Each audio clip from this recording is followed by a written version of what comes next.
Mist Ice Cream. Milky Mist Ice Creams. சிறப்பாக இந்த பொதுக்குழு நடைபெற்றுக் கொண்டிருக்கிறது. இந்த பொதுக்குழுவில் பல தீர்மானங்கள், இந்த மாவட்டத்தை சார்ந்த தீர்மானங்களை நிறைவேற்றியிருக்கின்றோம். முக்கியமான தீர்மானங்கள் பல முறை நாம் நிறைவேற்றியிருக்கின்றோம். ஆனால் இன்று வரை அதற்கு தீர்வு வரவில்லை. காரணம், இங்கே தமிழகத்தில் ஆட்சி செய்து கொண்டிருப்ப திமுக ஆட்சி ஒரு கொடுங்கோல் ஆட்சி, மக்கள் விரோத ஆட்சி, சாராய ஆட்சி, ஊழல் ஆட்சி. இந்த ஆட்சி அகற்றப்பட வேண்டும். அதற்கு நேரம் வந்துவிட்டது.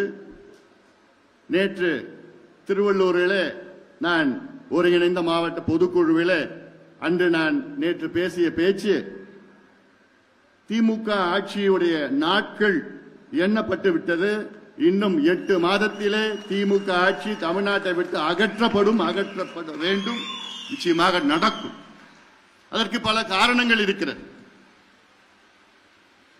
இந்த ஆட்சியில தமிழ்நாட்டில் உள்ள அனைத்து தரப்பு மக்கள் பாதிக்கப்பட்டிருக்கின்றார்கள். அனைத்து தரப்பு என்றால் அனைத்து சமுதாயங்கள் மட்டுமல்ல, குழந்தைகள், இளைஞர்கள், மாணவர்கள், பெரியோர்கள், பெண்கள், இளம்பெண்கள், முதியோர்கள், விவசாயிகள், அரசு ஊழியர்கள், நெசவாளர்கள், மீனவர்கள், மாணவர்கள், மருத்துவர்கள் போன்ற அனைத்து நிலை மக்கள் இன்று பாதிக்கப்பட்டிருக்கிறார்கள். காரணம், இங்கே ஆட்சியே நடக்கல. முதலமைச்சர் அவர்களுக்கு என்ன நடக்குதுன்னு தெரியல. அதையெல்லாம் மூடி மறைப்பதற்காக சூழ்ச்சிகள் செய்து நம்மை போன்ற கட்சிகளை குழப்பம் செய்து அதை எப்படியாவது பலவீனப்படுத்த வேண்டும் என்ற நோக்கத்தில் திமுக முயற்சி செய்து கொண்டிருக்கிறது. அந்த முயற்சி நிச்சயமாக வீணாக வரும். அவர்கள் வெற்றி பெற முடியாது. நிச்சயமாக வெற்றி பெற முடியாது. அதுல சமீபத்தில் நம்ம மிகப்பெரிய ஒரு மாநாட்டை நடத்தினோம். உலகமே நம்மை வியந்து பார்த்தது. 12 ஆண்டுகளுக்கு பிறகு நாம் நடத்தினோம். தமிழ்நாட்டில் உள்ள அனைத்து கட்சிகளும் வாயை பிளந்து ஆ என்று பார்த்தார்கள். அதில் அதிகமாக வயிற்றெரிச்சல் திமுகவுக்கு. என்னடா இவங்க எங்கிருந்து வந்தாங்க, எப்படி கூடினாங்க, எப்படி அமைதியா வந்தாங்க, அமைதியா போனாங்க, எங்கேயுமே பிரச்சனை வரலையே, 10 மணி வரைக்கும் அப்படியே உட்கார்ந்தாங்களே, அவங்களே சாப்பாடு எடுத்துட்டு வந்தாங்க, அவங்களே பஸ் எடுத்துட்டு வந்தாங்க, காலையில 4 மணிக்கு தான் வெளியில போனாங்க, ஆனாலும் அப்பயும் எங்கேயுமே பிரச்சனையே வரலையே, எங்கிருந்துடா வந்தாங்க, எப்படி வந்தாங்கன்னு அவங்களுக்கு எல்லாம் புரியல. அதனாலதான் இன்று இதை எப்படியாவது பலவீனப்படுத்த வேண்டும், நாம் கட்சியை பலவீனப்படுத்த வேண்டும், நம் சமுதாயத்தை பலவீனப்படுத்த வேண்டும் என்ற நோக்கம் திமுகவுக்கு இருக்கிறது. காரணம், அந்த மாநாட்டிலே நான் பேசிய பேச்சு உங்களுக்கு தெரியும். வன்னிய சமுதாயத்துக்கு துரோகம் செய்தது திமுக என்று பகிரங்கமாக குற்றச்சாட்டு நான் வைத்தேன். இந்த தேர்தலில் ஒரே ஒரு வன்னியர் கூட திமுகவுக்கு வாக்களிக்க கூடாது என்று அந்த தேர்தல் அந்த மாநாட்டிலே நான் பேசினேன். காரணம், இந்த சமுதாயத்திற்கு திமுக செய்த மிகப்பெரிய துரோகம் அது. 4 மாதம் நம்ப வைத்து கழுத்தறுத்து விட்டது திமுக. சமுதாயத்தையும், ஐயாவையும், இந்த சமுதாயத்தையும், இந்த கட்சியையும் நம்ப வைத்து 4 ஆண்டுகள் 4 ஆண்டு காலம் நம்ப வைத்து, நான் இந்த சமுதாயத்துக்கு இடஒதுக்கீடு தருகிறேன் என்று எத்தனை முறை சட்டமன்றத்துக்கு உள்ளேயும் போய் சொல்றார், வெளியிலையும் போய் எத்தனையோ முறை சந்தித்தோம். அப்போ ஒவ்வொரு முறையும் ஐயாவையும் என்னையும் பார்த்து நிச்சயமாக நான் செய்கிறேன். ஏன் உங்களால செய்ய முடியல? யார் தடுக்கிறா? உங்களுக்கு அதிகாரம் நீங்க தானே வச்சிருக்கீங்க. முதலமைச்சர் அதிகாரம் நீங்க வச்சிருக்கீங்க. எல்லா அதிகாரமும் உங்ககிட்ட இருக்கு. பேக்வர்ட் கிளாஸ் கமிஷன் அந்த அதிகாரமும் உங்ககிட்ட இருக்கு. எத்தனை முறை நாங்க போய் பார்த்தோம், பார்த்து ஏமாத்திட்டாங்க. அதான் சரி, முதல்ல நாங்க பாக்கிறப்போ எங்களால முடியலன்னா சொல்லிட்டு போக வேண்டியதானே. நாங்க வேற விதத்துல போராட்டம் அதை பண்ணிட்டு இருப்போமே. ஆனா நான் செய்யறேன், கொடுக்கிறோம் நம்ப வச்சு உச்சநீதிமன்றம் தீர்ப்பு கொடுத்து என்ன கொடுத்தாங்க? தமிழ்நாட்டில் வன்னியர்களுக்கு உள்ஒதுக்கீடு கொடுக்க தடை இல்லைன்னு சொல்லிவிட்டாங்க. தரவுகளை சேகரித்து கொடுங்கன்னு சொல்லிட்டாங்க. அந்த தரவுகள் என்ன அமெரிக்காவில் இருக்குது இல்ல சைனாவில் இருக்கா? தமிழ்நாட்டில் உங்க கம்ப்யூட்டர்ல தான் இருக்குது. ஒரு தட்னா கம்ப்யூட்டர்ல ஒரே நாள்ல அந்த டேட்டா எடுக்க முடியும். அந்த டேட்டா எடுத்து நியாயப்படுத்தி நீங்க இடஒதுக்கீடு கொடுத்துட்டு போகலாம். நாங்க கேட்கறது வன்னியர்கள் மட்டுமா கேட்கிறோம்? வன்னியர்கள் போன்று எத்தனையோ சமுதாயங்கள் இருக்கின்றார்கள். அவர்களுக்கு எல்லாத்துக்கும் சேர்த்து கொடுங்க. பட்டியலின மக்களுக்கும் இன்னும் கூடுதலா 2 விழுக்காடு கொடுங்க. எங்க மாநாட்டிலே நாங்க தீர்மானமா போட்டோம்ல, இந்த மாநாட்டில் சாதிவாரி கணக்கெடுப்பு நடத்தணும்னு சொன்னோம்ல, பண்ணி செய்து அதை கேட்ப மக்கள் தொகை அடிப்படை மற்றும் சமூக பின்தங்கிய நிலை பாப்புலேஷன் சோசியல் பேக்வர்ட்னஸ் ரெண்டுமே எக்ஸ்ட்ராபுலேட் பண்ணி இணைத்து இடஒதுக்கீடு எல்லாத்தையும் கொடுங்க கேட்டோம். இல்ல, ஏமாத்திட்டாங்க. இப்போ இந்த மாநாட்ட கூட்டம் பார்த்துட்டு ஸ்டாலின் அவர்களுக்கு பயம் வந்துடுச்சு.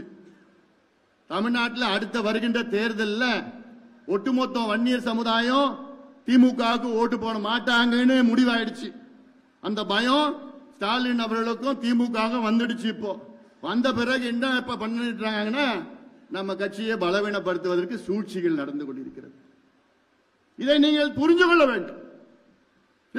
கொள்ள வேண்டும்.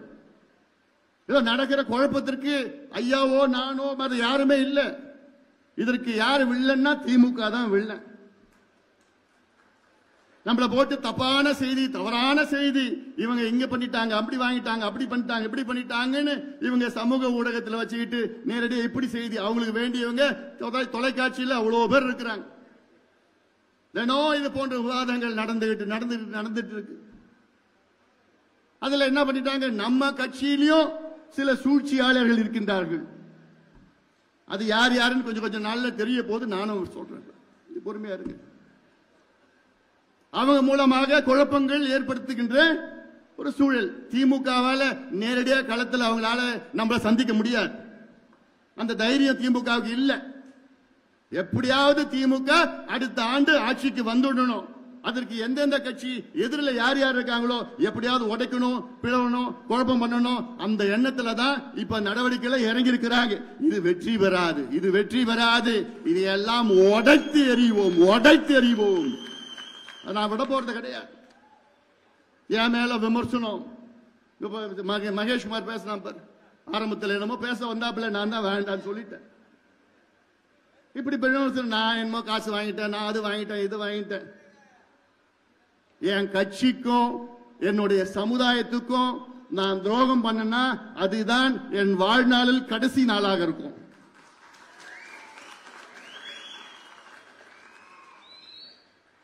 என் கட்சியும் என் சமுதாயத்துக்கும் என்னைக்குமே என்னால துரோகம் பண்ண மாட்டேன், பண்ண முடியாது.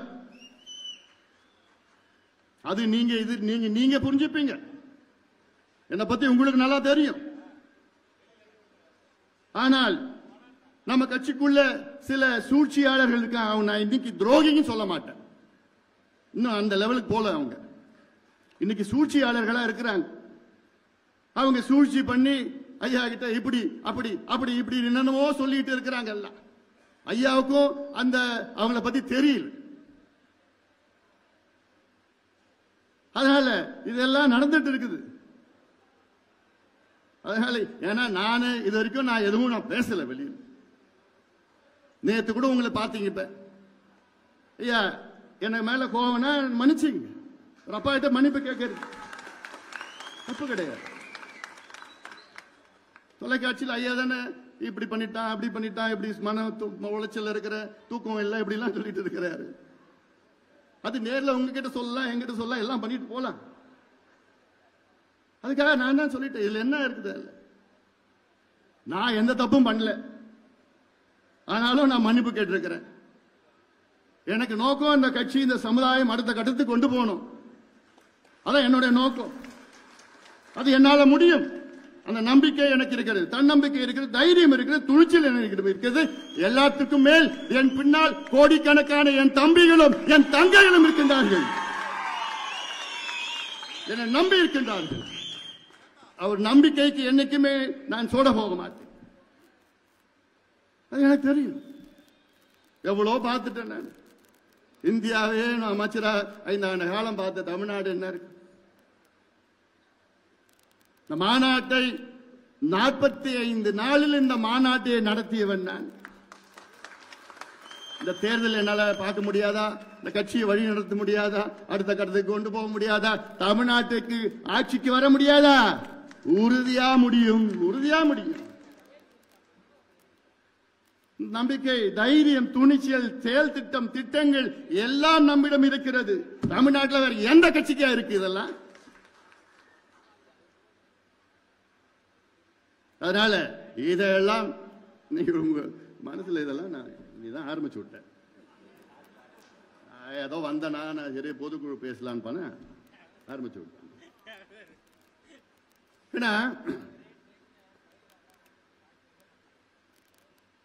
அமைதியா இருப்பது என்னுடைய பலம், என்னுடைய பலவீனம் கிடையாது, என்னுடைய பலம். இன்னைக்கு நான் அமைதியா தான் இருக்கிறேன். நம்ம யார எதிர்க்கணும், யார விமர்சனம் பண்ணணும், யார் நமக்கு எதிரி? யார் எதிரி? திமுக எதிரி. திமுக விமர்சனம் பண்ணுங்க, திமுக எதிருங்க. ஏன்னா நமக்கு துரோகம் பண்ணது திமுக. நமக்குள்ளே பிரச்சனை வேண்டாம், நமக்குள்ளே சர்ச்சை வேண்டாம், நமக்குள்ளே பதிவுகள் வேண்டாம். நம்ம எல்லாம் ஒரே குடும்பமா இருக்கிறோம், நம்ம எல்லாம் அண்ணன் தம்பிகளா இருக்கிறோம், மாமா மச்சானா இருக்கிறோம், எல்லாமே ஒரே குடும்பம். நமக்குள்ள யாரும் எந்த விமர்சனம் தேவையில்லை. சூழ்ச்சியாலே நம்ம எதிர்க்கிறான், களத்தில் அவனால நிக்க முடியாது. அவ்வளோ பெரிய கூட்டம், அவ்வளோ கூட்டம் வந்தது. எப்படி வந்தாங்க? பாசத்துல வந்தாங்க, பாசத்துல வந்தாங்கய்யா, ரத்த பாசத்துல வந்தாங்கய்யா. இது திமுக முடியுமா? இல்ல வேற எந்த கட்சியால முடியுமா? தமிழ்நாட்டில் ஒரே மாதம் வாங்கடா என் தம்பிகளா, என் தங்கைகளா, என் அண்ணன்மார்கள், அக்காமார்கள், தாய்மார்கள், வாங்க வாங்கன்னு ஒரு அழைப்பு. அத்தனை லட்சக்கணக்கான என் சொந்தக்காரங்க வந்து நிக்கிறாங்க. இது வேற யாருக்கு இந்த கொடுப்பினை இருக்கு? எனக்கு இருக்கு, இந்த கொடுப்பினை இருக்கு, எனக்கு இருக்கு. பார்த்து தான் பயந்து போய் அலறிட்டு இருக்கிறாங்க திமுக. ஏன்னா இன்னைக்கு திமுகன்னு போய் தெருவில் போய் சொல்லு, முறைச்சு பார்ப்பான், முறைச்சு பார்ப்பான், கோமா பார்க்கறான். என்னடா கட்சி, என்ன ஆட்சி நடத்திட்டு இருக்க, என்ன நடக்குது? முதலமைச்சருக்கும் தெரியல, மற்றவங்களுக்கு யாருக்கும் என்ன நடக்குதுன்னு கூட தெரியல. நீ பார்த்தா நம்ம கட்சிக்காரர் பக்கத்துல சக்கரவர்த்தின்னு வழக்கறிஞர், அட்வொகேட், சுட்டுறாங்க, துப்பாக்கியால சுட்டு கொலை பண்றான். எங்கிருந்து வந்து இந்த கலாச்சாரம்? இந்த கலாச்சாரத்தை நாம அமெரிக்காவில் பார்ப்போம், ஐரோப்பாவில் பார்ப்போம், வெளிநாட்டில் பார்த்துருக்கோம். திட்டமிட்டு வந்து என்னென்னமோ பார்த்து கரெக்டா போய் வீட்டு பக்கத்தில் போறப்பல சிசிடிவில பார்த்தா தெரியுது. நமக்கு முதல்ல பார்த்தா தெரியல. போஸ்ட்மார்ட்டம் ரிப்போர்ட் வந்ததான் பார்த்தா துப்பாக்கியில சுட்டு குண்டு உள்ள இருக்கு. எவ்வளவு மோசமானது இந்த கலாச்சாரம். யாரால வந்தது? யார் காரணம்? அதுக்கு முதலமைச்சர் மு.க. ஸ்டாலின் தான் காரணம். காவல்துறை அவருக்கு தான் இயங்கிட்டு இருக்கு. காவல்துறை ஏதோ இயங்கிட்டு இருக்கு, அவர் இயங்கல. உங்களால முடியலன்னா இந்த துறையை வேற யார்கிட்ட கொடுத்துட்டு போங்கல, நல்லா இந்த துறையை நடத்தவங்க கொடுத்துட்டு போங்க. உங்களால எந்த துறையும் இயங்க முடியல, ஏன்னா தெரியணுமே. யாரோ சொல்றாங்க செஞ்சிட்டு இருக்காரு, அவ்வளவுதான். ஆனா மக்கள் இன்னைக்கு தெளிவா இருக்கிறாங்க, மக்கள் தெளிவா இருக்கிறாங்க. இன்னும் மக்களை தெளிவுபடுத்ததான் வருகின்ற ஜூலை மாதம் 25ஆம் தேதி நான் ஒரு நடைபயணத்தை தொடங்க இருக்கின்றேன். எதுக்கு இந்த நடைபயணம்? இந்த ஆட்சியை, திமுக ஆட்சியை அகற்ற வேண்டும் என்ற நடைபயணம். போதும், இவர்கள் ஆண்டது போதும், தமிழ்நாட்டை நாசப்படுத்தியது போதும். இனி இவர்கள் மறுபடியும் ஒரு பேச்சுக்கு சொல்றேன், வரமாட்டாங்க. ஒரு பேச்சுக்கு மறுபடியும் வந்தாங்கன்னா முடிஞ்சு போச்சு, அவ்வளவுதான். இந்த குடும்பம், பெண்கள், குழந்தைகள் எல்லாம் நாசமாயிடுவாங்க. நாசமாய் தெருவுக்கு தெரு எதை வித்துட்டு, கஞ்சாவையும், அபின், காக்கேன், ஹெரோயின், போதை பொருட்கள். எங்க அந்த காலத்துல நான் ஸ்கூல் படிக்கிறப்பெல்லாம் கொஞ்ச நாள் திண்டிவனத்தில் படித்தேன் 2 வருஷம்.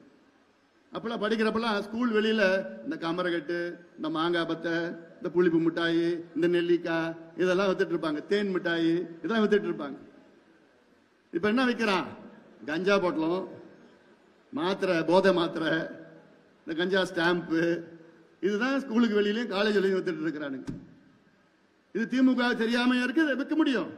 காவல்துறை தெரியாம விற்க முடியும்? இல்ல, அவன் தெரிஞ்சுதான் வித்துட்டு இருக்கிறான்.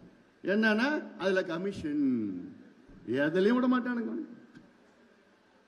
இப்பேற்பட்ட மாவட்டம் இந்த மாவட்டம். யார் பிறந்த மாவட்டம் இந்த மாவட்டம்? பேரறிஞர் அண்ணா பிறந்த மாவட்டம் இந்த மாவட்டம், இந்த மண். பேரறிஞர் அண்ணாவுடைய மண் இந்த மண். ஆனா பேரறிஞர் அண்ணா அவர்கள் திமுக தொடங்கியவர், நிறுவனர், திமுக நிறுவனர். அவர் கடைசி காலம் வரைக்கும் 69 அண்ணா அவர்கள் மறைந்தார். 69 கடைசி காலம் வரைக்கும் அவர் மதுவுக்கு எதிராக போராடினார். மதுவிலக்கு வேண்டும் என்று அதை நிலைநாட்டினார். உறுதியாக இருந்தார். கடைசியில அவர் முதலமைச்சராக தான் இறந்தார். அப்ப கூட எவ்வளவு கேட்டாங்க அவர்கிட்ட, அண்ணா கிட்ட, எப்படியாவது வருமானம் இல்ல அரசுக்கு, அந்த மதுவிலக்கை உடைத்து மதுவை விற்க வேண்டும் என்று அதிகாரிகள் அவருடைய அமைச்சர்கள் எல்லாம் சொன்னப்போ, நிச்சயமா முடியாது, மதுவை விற்பது அரசு விற்பது. அப்போ அவர் சொன்ன வார்த்தை, குஷ்டரோகி கையில வெண்ணெயை இருப்பது போன்று சொன்ன வார்த்தையெல்லாம் நம்மளால மறக்க முடியாது. ஆனா அப்படிப்பட்ட அண்ணா பிறந்த இந்த மண், இந்த மாவட்டத்தில் 6 மது ஆலைகளை நடத்தி கொண்டிருக்கிறது திமுக. வெக்கக்கேடு. மானம் ஈனம் இருந்ததுன்னா எல்லாம் பண்ணுவீங்களா? வெக்கக்கேடு. 6 மது ஆலைகள் அண்ணா பிறந்த இந்த மண்ணில திமுக நடத்தி கொண்டிருக்கிறது, திமுக அரசு நடத்தி கொண்டிருக்கிறது. அந்த 6ல் 5 திமுக ஆட்சிக்கு வந்து அதற்கு உரிமம் கொடுத்திருக்கின்றார்கள். எல்லாம் அடுத்த இந்த நடைபயணத்தில் எல்லாத்தையும் புட்டு புட்டு வைக்க போற நிறைய இருக்கு.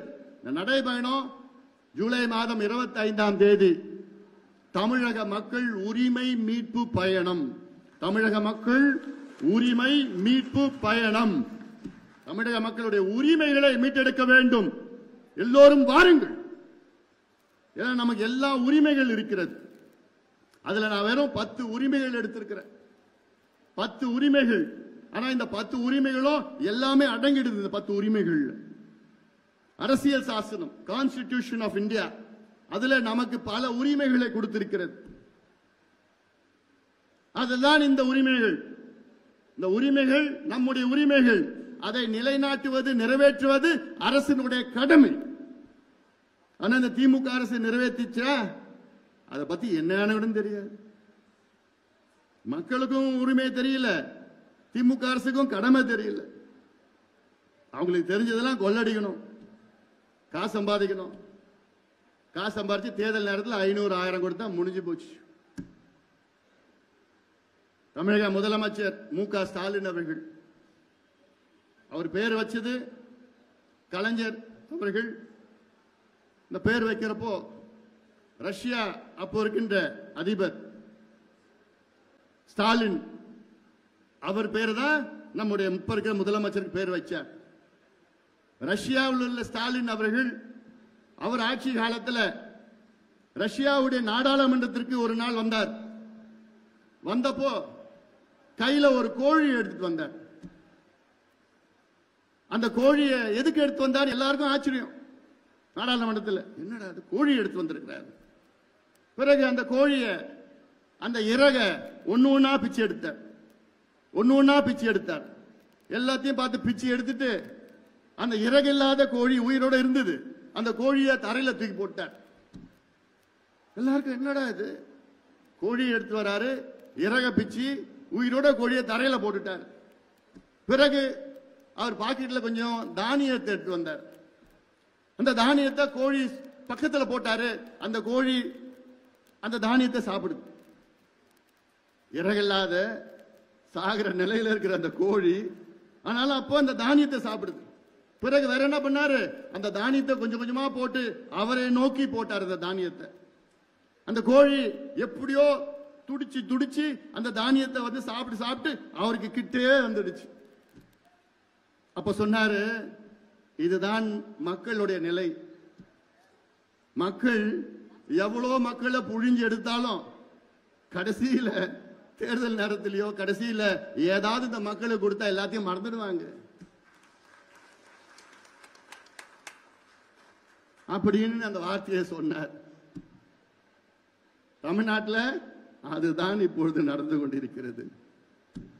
மக்களை எவ்வளோ புழிஞ்சு எடுத்துக் கொண்டிருக்கின்ற திமுக, மக்களை பற்றி கவலைப்படாத திமுக, பெண்களை பற்றி கவலைப்படாத திமுக, விவசாயிகளை கவலைப்படாத திமுக, நெசவாளர்களை பற்றி எந்த அக்கறை இல்லாத திமுக, அரசு ஊழியர்கள் சொன்னேன் போன தேர்தலில் ஒட்டுமொத்தம் அரசு ஊழியர்களும் குடும்பம் குடும்பமா பாஞ்சி பாஞ்சி ஓட்டு போட்டாங்க திமுகவுக்கு.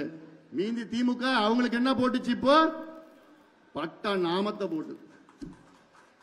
இனி யாராவது அரசு ஊழியர் திமுக சார்பில் எங்கேயாவது தெருவில் ஓட்டு கேட்க முடியுமா?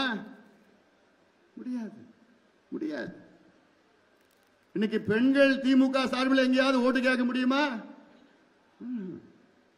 பெண்களுக்கு பாதுகாப்பு இருக்கா?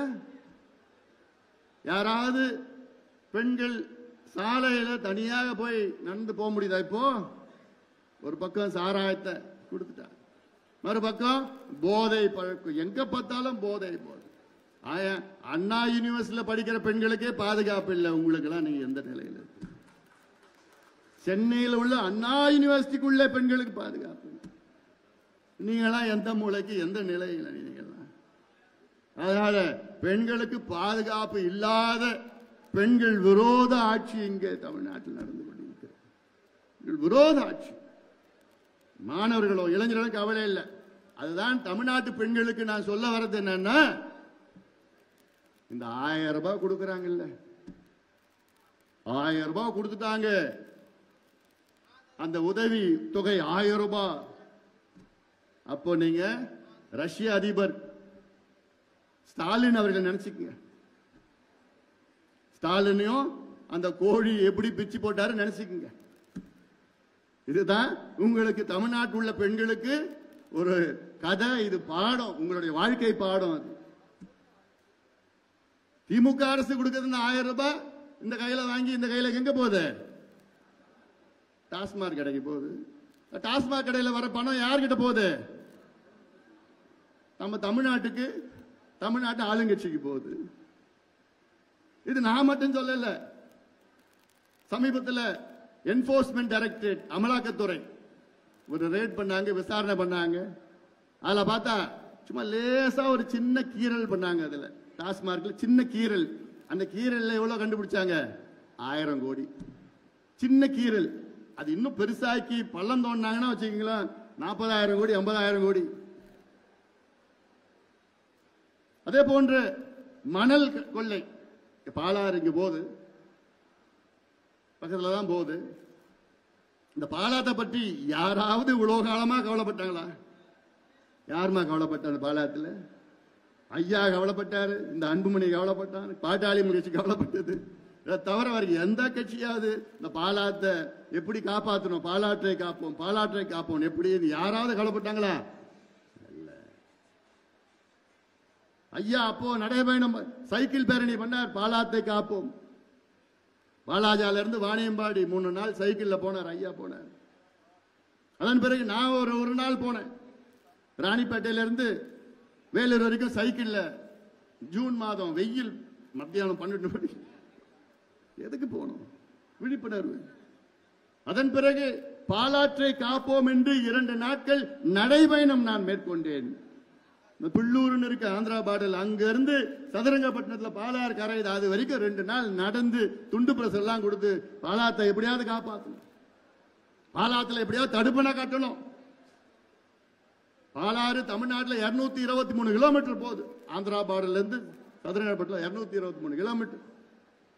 நம்ம போராட்டம் செய்ய முன்பு வரை அதுல ஒரே ஒரு தடுப்பணை தான் கட்டியிருக்கிறாங்க. எப்ப கட்டினது? வெள்ளக்காரன் கட்டினா வாலாஜாவில் கட்டினா வெள்ளக்கார ஆட்சியில். இதே ஆந்திரா, இதே பாலாத்துல மொத்தம் ஆந்திராவில் பார்த்தா 32 கிலோமீட்டர் தான் ஆந்திரா வழியா வருது. கர்நாடகாவில் தொடங்குது பாலார், ஆந்திராவில் 32 கிலோமீட்டர் தான் உள்ள வருது. அந்த 32 கிலோமீட்டர்ல 22 தடுப்பணை ஆந்திரா கட்டிட்டான். ஆனா நம்ம 223 கிலோமீட்டர்ல ஒரு தடுப்பணை வெள்ளக்காரன் கட்டினான். இப்ப வர கொள்ளக்காரங்களாம் ஒண்ணும் கட்டல. ஏன் கட்டல? ஏன் கட்டல? மணல் கொள்ளடிக்க முடியாது. தடுப்பணை கட்டிட்டா மணல்ல கொள்ளடிக்க முடியாது. எவ்வளவு பாவம், படுபாவம் இது, படுபாவம். ஆனா நம்ம போராட்டம் பண்ணி பண்ணி பண்ணி இன்னைக்கு 3 தடுப்பணை கட்டி இருக்கிறாங்க. யாருனால? பாட்டாளி மக்கள் கட்சியினால 3 தடுப்பணை பாலாத்துல கட்டி இருக்கு. வேற யாருமே காரணம் இல்லை. அவங்க சொல்லிக்கலாம் நாங்க தான் கட்டணும், நாங்க தான் கட்டணும். ஏன் 67 இருந்து ஆட்சி பண்றீங்களே, அப்ப கட்ட வேண்டியதானையா? நாங்க வந்து போராட்டம் பண்ணி, நடைபயணம் பண்ணி, சைக்கிள் போராட்டம் பண்ணி, போராட்டம் பண்ணி அதுக்கப்புறம் சொல்லிதான் அப்புறம் இப்ப கட்டியிருக்கீங்க. அங்க கருங்குழியில ஒரு தடுப்பணை இருக்குது. ஈசூர், மூத்தூர், மூத்தூர், வாயிலூர் அந்த பக்கத்தில் இருக்கு. இன்னும் மூத்தூர், ஈசூர், மூத்தூர், அங்க ஒரு தடுப்பணை போராட்டம் பண்ணி பண்ணி அங்க கட்டிட்டாங்க. அந்த தடுப்பணை கட்டின பகுதியில் திமுக சார்ந்த ஒரு பஞ்சாயத்து தலைவர் இந்த மாநாடு, பன்னீர்சங்க மாநாடு முன்பு என்னுடைய அலுவலகத்தில் வந்து என்ன பார்த்தார். கரை வேட்டி கட்டி தான் வந்தார். வந்து பார்த்துட்டு அந்த மாநாட்டுக்கு ஒரு 10,000 ரூபாய் நிதி கொடுத்தார். கொடுத்துட்டு அவர் சொன்னாரு, ஐயா எனக்கு அவரு ஊர் வந்து பாலாத்துல இருந்து 10 கிலோமீட்டர் தள்ளி உள்ள இருக்கு. அவர் சொன்னார், ஐயா எனக்கு 26 ஏக்கர் நிலம் இருக்கு. இவ்வளோ வருஷமா நான் அந்த 26 ஏக்கர்ல வெறும் 6 ஏக்கர் தான் என்னால விவசாயம் பண்ண முடிஞ்சது. கிணத்து விவசாயம், கிணத்து பாசனம். ஆனா என்னைக்கு இந்த தடுப்பணை கட்டினாங்களோ ஆண்டு முழுவதும் என் கிணத்துல முழுசா தண்ணி இருக்கு. 26 ஏக்கர்ல நான் இன்னைக்கு 22 ஏக்கர் நான் விவசாயம் பண்றேன். அவ்வளோ தண்ணி இறைச்சியும் என் கிணத்துல முக்கால்வாசி தண்ணி எப்பவுமே இருந்துட்டு இருக்கு. இதற்கு காரணம் நீங்க தாயான்னு வந்து என் காலை பிடிச்சி சொல்றாரு. ஐயா நீங்க தாயான்னு சொல்லிட்டு திமுகவில் ஒரு பஞ்சாயத்து ஊராட்சி மன்ற தலைவர், நான் ஐயோ காலெல்லாம் விழாதீங்க, கடமையை தான் நாங்க பண்ணோம். இது ஒரு சாதாரண ஒரு உதாரணம். அப்போ ஒரு தடுப்பணை கட்டினா சுத்தி 10 கிலோமீட்டர் 20 கிலோமீட்டர் உள்ள கிணறு, போர், கீரு எல்லாம் அவ்வளோ நன்மை மேலே ஏறிடுது. இதாயா வேணும், இதுதானே நாங்க கேட்கிறோம், இதுதானே நாங்க செய்வோம். எங்களுக்கு ஆட்சி அதிகாரம் இருந்ததுன்னா கையெழுத்து டக்கு டக்கு டக்கு டக்குன்னு பாலாத்திலையா ஒவ்வொரு 10 கிலோமீட்டரும் தடுப்பணை கட்டு, 23 தடுப்பணை டக்கு டக்கு டக்குன்னு கட்டிடுவோம். மழை காலத்தில் மட்டும்தான் தண்ணி வருது. முன்னெல்லாம் ஒரு காலத்தில் பால் போன்ற ஆறு 2 கரையை புரண்டு போவோம், பால் ஆறுன்னு வச்சாங்க. இப்ப ஆந்திராவில், கர்நாடகா தடுப்பணை கட்டிட்டான். இதெல்லாம் உங்களுக்கு சொல்லி இதெல்லாம் நீங்க செய்யணும். அதுக்காக தான் இப்போ இந்த நடைபயணம். இதுல 10 உரிமைகள். இந்த 10 உரிமைகள்ல முதல் உரிமை சமூக நீதிக்கான உரிமை, ரைட் டு சோஷியல் ஜஸ்டிஸ். இதுல எல்லாமே அடங்கிடும். இதுல தமிழ்நாட்டில் 69 விழுக்காடு இடஒதுக்கீடை பாதுகாக்கப்படும். வன்னியர்களுக்கு உள்ஒதுக்கீடு, வன்னியர்கள் போன்ற மற்ற சமுதாயங்களுக்கு உள்ஒதுக்கீடு, பட்டியலின மக்களுக்கு 2 விழுக்காடு அதிகமாக கூடுதலாக ஒதுக்கீடு, எல்லாருக்கும் கல்வி, எல்லாருக்கும் வேலை வாய்ப்பு, இதெல்லாம் ரைட் டு சோஷியல் ஜஸ்டிஸ். அடுத்தது வன்முறை இல்லா வாழ்வுக்கான மகளிர் உரிமை, women's right to live free from violence. பெண்கள் வன்முறை இல்லாத ஒரு சூழலில் பெண்கள் வாழ வேண்டும் என்ற உரிமை எல்லா பெண்களுக்கும் இருக்கு. எல்லா பெண்களுக்கும் இருக்கு. அந்த உரிமையை நிலைநாட்டுவது, நிறைவேற்றுவது கடமை. அந்த கடமை தமிழக அரசுக்கு இருக்கு. ஆனா அதை பத்தி ஸ்டாலினுக்கும் அதுக்கும் எந்த சம்பந்தமே கிடையாது. ஏன்னா செய்யற கொடுமைகள்லாம் யார் செய்யறா? ஆளுங்கட்சிக்காரன் தான் செஞ்சுட்டு இருக்கிறாங்க. அவங்கிட்ட போய் செய்யறவங்கிட்டயே போய் பஞ்சாயத்து கேட்டா என்ன பண்ணுவான்? மூணாவது, வேலைக்கான உரிமை, ரைட் டு எம்ப்ளாய்மெண்ட். வேலை கொடுப்பது தமிழக அரசினுடைய கடமை. நான் படிச்சிருக்கிறேன், எனக்கு வேலை வேணும், எனக்கு வேலை கொடுக்கணும், இது என்னுடைய உரிமை. கொடுப்பது தமிழக அரசினுடைய கடமை. இது நான் விலவாரியா நீங்க சொல்ல முடியல. நான் அதுக்கப்புறம் அடுத்தது வரப்ப நான் சொல்றேன். நான் அடுத்து இப்ப நீங்க அடுத்தடுத்து என்னென்ன செய்யணும்? மாநாடுக்கு சோறு விளம்பரம் பண்ணுங்க, சோறு விளம்பரம் பண்ணுங்க, துண்டு பிரசுரம் கொடுக்க போறேன். நான் பயிற்சி எல்லாம் உங்களுக்கு கொடுக்க போறேன். என்னென்ன எதுக்கு இது நடைபயணம்? 100 நாள் நடைபயணம். ஜூலை 25ஆம் நாள் நம்முடைய இனமான காவிரி சமூக நீதி போராளி மருத்துவர் ஐயாவுடைய பிறந்த நாள். 100 நாள் நவம்பர் 1ஆம் தேதி வரைக்கும் அந்த நடைபயணம் நிச்சயமாக இந்த அரசை அகற்ற வேண்டும் என்ற நோக்கத்தில் உள்ள அனைத்து மக்களும், அனைத்து தரப்பு மக்கள், நீங்க இந்த கட்சியில் இருக்கணும் அவசியம் கிடையாது, எல்லாமே வாங்க. நடைபயணத்தில் எல்லாத்துக்கும் ஆதரவு கொடுங்க. திமுக ஆட்சி அகற்ற வேண்டும், திமுகவை வீட்டுக்கு அனுப்ப வேண்டும் என்ற உணர்வு, அந்த சிந்தனை உள்ள அத்தனை பேரும் இந்த நடைபயணத்தில் நீங்கள் எல்லோரும் பங்கெடுக்க வேண்டும். அடுத்தது வளர்ச்சிக்கான உரிமை, ரைட் டு டெவலப்மெண்ட், அடிப்படை சேவைக்கான உரிமை, ரைட் டு பப்ளிக் சர்வீசஸ், கல்வி நலவாழ்வுக்கான உரிமை, right to health and right to education, மது போதை பொருட்களால் பாதிக்கப்படாமல் இருக்கும் உரிமை, right to be free from alcohol and drug harm, நீடித்திருக்கும் நகர்ப்புற வளர்ச்சிக்கான உரிமை, right to sustainable urban development, ஆரோக்கியமான சுற்றுச்சூழலுக்கான உரிமை, ரைட் டு ஹெல்தி என்வாயர்மெண்ட். இதெல்லாம் நிலைநாட்டி, இது எல்லாமே நம்ம உரிமைகள்மா. இது எல்லாமே நம்ம உரிமைகள். நம்முடைய பிள்ளைகள், நம்முடைய குழந்தைகள், நம்முடைய பெற்றோர்கள், நம்முடைய உறவினர்கள், நம்முடைய சக தோழர்கள் எல்லாமே இந்த உரிமைகள் வருது. அதனால இதை நிலைநாட்டி தான் நம்ம நடைபயணத்தை மேற்கொள்ள இருக்கின்றேன். இதே போன்ற இங்கே நம்முடைய பரந்தூர் விமான நிலையம், இதே மண்டபத்தில் தான் கருத்து கேட்கிற கூட்டம் நடந்தது. இங்க தானே கருத்து கேட்கிற கூட்டம் நான் தான் முதல்ல நடத்தினேன். அவ்வளவு வந்தாங்க, எல்லாமே வந்தாங்க கருத்து கேட்டு. பிறகு நம்முடைய சட்டமன்ற உறுப்பினர்கள் ஒரு குழுவாக அமைத்து அங்க இருக்கின்ற 11 கிராமத்திற்கும் அந்த சட்டமன்ற உறுப்பினர்கள்லாம் நம்முடைய ஹரி, மகேஷ், உமா எல்லாமே போனாங்க. நம்ம பொருளாளரும் போனாங்க. அதில் போயிட்டு அங்கெல்லாம் பார்த்தாங்க. பார்த்துட்டு கேட்டுட்டு அதற்கப்புறம் அரசாங்கத்தை போய் பார்க்க வச்சோம். அரசினுடைய அமைச்சரை போய் சந்திச்சாங்க நம்ம குழு. அமைச்சரை சந்திச்சது நம்ம குழு, அரசு செயலாளரை சந்தித்தது. அதுக்கப்புறம் அந்த சிட்கோவா யார் பண்றாங்களோ அவங்க அந்த எம்டியை போய் பார்த்தாங்க. எல்லாரையும் போய் பார்த்தது. அப்போ ஒரு யோசனை நாங்க ஒண்ணேன். என்ன யோசனை சொன்னேன்? எதுக்கு இங்க மக்களை அப்புறப்படுத்தணும்? இங்க விவசாய நிலம் இருக்கு, அவ்வளோ ஏரிகள் குளங்கள் இருக்கு, இயற்கை வளம் இருக்கு. இதுக்கு பதிலாக நீங்க திருப்போரூர்ல அரசு தரிசு நிலம் இருக்கு, 5000, 8000, 10,000 ஏக்கர் இருக்கு, உப்பளம் இருக்கு. அங்க அதுல யாருக்கும் பாதிப்பு வர போறது இல்ல. இப்ப இருக்கின்ற சென்னை விமான நிலையத்துக்கும் திருப்போரூருக்கும் கிட்டத்தட்ட 10-15 நிமிஷத்துல நீங்க ஒரு ட்ரெயினை விட்டு அப்படியே போயிடலாம், மெட்ரோ விட்டுட்டு போலாம், ஃப்ளை ஓவர் பிரிட்ஜ் வச்சுட்டா 10 நிமிஷத்துல கார்ல போயிடலாம். இதான் வெளிநாட்டில் நடக்குது. அங்க பண்ணலான்னு அவ்வளோ யோசனைகள் கொடுத்தோம். ஆனா திமுக அரசு பிடிவாதமாக பரந்தூர்ல தான் நாங்க விமான நிலையம் அமைப்போம் பிடிவாதமாக இருந்து கொண்டிருக்கின்றார்கள். அதுக்கு என்ன காரணம்னு உங்களுக்கும் தெரியும். என்ன காரணமா?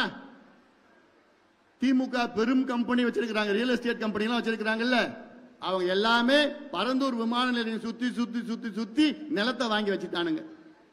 ஆயிரக்கணக்கான ஏக்கர் நிலத்தை இந்த ரியல் எஸ்டேட் அந்த ரியல் எஸ்டேட் திமுக சார்ந்தவர்கள் எல்லாம் அங்க ஆயிரக்கணக்கான ஏக்கர் நிலத்தை அங்க வாங்கி வச்சுக்கிட்டு இந்த விமான நிலையம் இங்கதான் வரும்னு முடிவா இருக்கிறாங்க. அப்படி விமான நிலையம் வந்ததுன்னா அவங்க நிலம் என்ன ஆகும்? கூடுதல் மதிப்பு அதிகமாக வைப்பாங்க. இந்த ஒரே காரணத்துக்காகத்தான் எவ்வளவு மக்கள் எதிர்ப்புகளும் வந்து இங்க ஆல்டர்னேட் இடம் இருக்குது, மாற்று இடம் இருக்கு, இல்லைன்னா கூட பரவாயில்ல. மாற்று இடத்துல நாங்க பண்ண மாட்டோம், இங்கதான் நான் பண்ணுவோம் பிடிவாதமா. காரணம் இந்த ஒரே காரணம் தான், ஒரே காரணம். அதனால பரந்தூர் விமான நிலைய மக்களுக்கு ஒரு அன்பான ஒரு வேண்டுகோள், இன்னும் ஒரு 8 மாசம் காத்துன்னு இருங்க. புரியுதா? இந்த ஆட்சி போயிடும்.